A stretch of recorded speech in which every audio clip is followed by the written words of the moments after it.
Lalit B Sharma का सादर प्रणाम। श्री राधे राधे। आज की कथा एक सच्ची कथा है जो कि दिल्ली के ही एक भक्त की कथा है जिसने श्री राधा रानी की भक्ति किए बिना ही श्री राधा रानी के दर्शन को पा लिया। एक ऐसी कथा जिससे करुणामयी दयामयी श्री राधा रानी की करुणा झलकती है। वह अपने भक्त पे कब अपने प्रेम को निछावर कर देंगी ये पता चलता है। दिल्ली के एक सेठ जिनकी पत्नी का स्वर्गवास हो गया, वह अपनी पत्नी से बहुत प्यार किया करते थे। वो उसके स्वर्गवास से बहुत दुखी हुए और इतना ज़्यादा परेशान रहने लगे कि दिन रात अपनी पत्नी का ही नाम लेते रहते थे। उनकी पत्नी का नाम था किशोरी।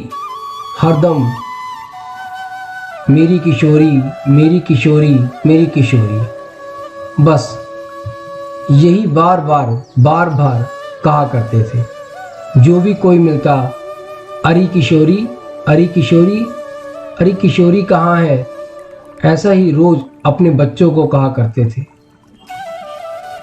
बच्चों ने बहुत से डॉक्टरों को दिखाया, उनका इलाज कराया, पर किसी इलाज का कोई भी प्रभाव उन पर नहीं पड़ा। बच्चे बहुत परेशान हो गए उनसे और एक दिन उनके बच्चों ने सोचा कि ये तो कभी भी नहीं मानते, अब तो हमें कुछ करना ही पड़ेगा। और उनके बच्चों ने उन्हें गाड़ी में बिठाकर श्रीधाम वृंदावन के पास मथुरा रोड पे उन्हें छोड़ दिया। और जो रोड वहां से अंदर जा रही थी, उस सड़क पे कहा कि आपकी किशोरी इस रोड पे मिलेगी, आप चले जाइए। वो जैसे ही उतरे और सुना कि मेरी किशोरी यहाँ मिलेगी, वो उस रोड पे चल दिए। अरे किशोरी, अरे किशोरी, मेरी किशोरी, प्यारी किशोरी, बस यही रट लगाते चलते चले गए। आगे एक संत मिले। संत ने सुना किशोरी जी का नाम सिमरन कर रहा है। पास में ही श्री राधा रानी की कृपा से बरसाना धाम था। वहां पे जो भी सुनता किशोरी जी, तो वो सोचता किशोरी जी नाम का सिमरन कर रहा है।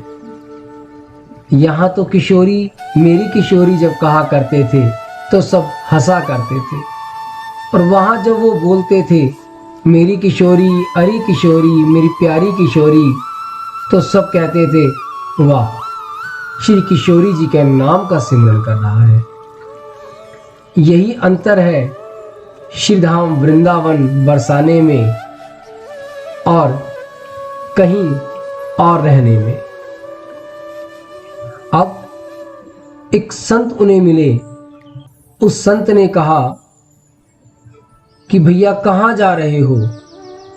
तो उन्होंने कहा अपनी किशोरी के पास। कहाँ मिलेगी मेरी किशोरी? तब उस संत ने उन पे कृपा करते हुए गहवर वन में उनको बिठा दिया और कहा यहीं बैठे रहो, एक दिन आपकी किशोरी आपको यहीं मिलेगी। अब क्या था, वो सेठ जी वहीं बैठे हुए कभी पेड़ों से लिपट जाते, जो जाता कोई आता, अरे मेरी किशोरी को देखा, अरे मेरी किशोरी को देखा, यही कहते रहते। एक दिन उन पर श्री राधा रानी, श्री किशोरी जी की कृपा हो गई। किशोरी जी अपनी सखियों के साथ वन से जा रही थी और उन्होंने जब अपने नाम का सिमरण इतने भाव से करते हुए सुना तो वो कहने लगी अपनी सखियों को कि मेरा भक्त मुझे पुकार रहा है। तब ललिता सखी ने कहा कि आप तो किसी से भी कैसे भी रीझ जाती हैं, रुको पहले मुझे जानने दो वो क्या कर रहा है। जब ललिता जी ने देखा तो उन्होंने राधा रानी को कहा कि ये आपको नहीं, अपनी मरी हुई पत्नी किशोरी था उसका नाम, उसको याद कर रहा है। तब श्री राधा रानी ने कहा कि सखी यह वन किसका है?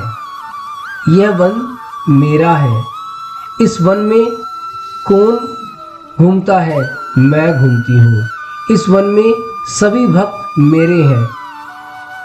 तो यहाँ पर अगर ये किशोरी का नाम ले रहा है तो ये मेरा भक्त है। इसे कहते हैं निस्वार्थ भाव से भक्ति दे देना। श्री राधा रानी ने उस पर अपनी कृपा कर दी और उसके पास जाकर कहा कि तुम जिस किशोरी का ध्यान कर रहे हो मैं ही हूं वो।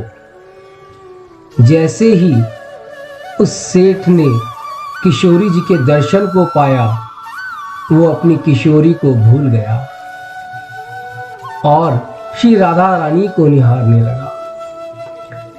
अब क्या था, जिसने सर्वेश्वरी के दर्शन कर लिए, श्री राधा रानी के दर्शन कर लिए, तो क्या शेष बच गया? अब तो कुछ रहा ही नहीं और भक्त उनको देखता ही रह गया। श्री राधा रानी ने कहा कि तुम बार बार अरी किशोरी अरी किशोरी अरी किशोरी का जाप कर रहे थे, तो अब मैं तुम्हें नाम दूंगी और आज से तुम्हारा नाम अली किशोरी हो गया, क्योंकि तुम अरी किशोरी कर रहे थे। आज से तुम्हें लोग अली किशोरी के नाम से जानेंगे। राधा रानी के दर्शन पाते ही वह भक्त तो श्री हरि चरणन की कृपा से दिव्य दृष्टि पा गया, दिव्य शरीर प्राप्त कर लिया, श्री हरि की दिव्य लीलाओं के दर्शन करने लगा। वह गह वन में वास करने लगा। किशोरी अली जी की समाधि आज भी श्री कृष्ण कुंड के पास लता पत्तों के बीच स्थित है। आज भी भक्तों के लिए सबसे प्रेरणा स्रोत श्री अली किशोरी जी हैं, जिन्होंने श्री राधा रानी के नाम को जपते जपते श्री राधा रानी की महिमाओं को गाते हुए अपने इस शरीर का त्याग किया और श्री राधा रानी के चरणन में वास किया। ऐसी है मेरी किशोरी, ऐसी है मेरी राधा रानी, जो किसी भी भक्त पे कब रीझ जाए पता नहीं। इन्हीं शब्दों के साथ विराम देता हूँ अपनी वाणी को। मिलते हैं एक नई कथा के साथ। श्री राधे राधे।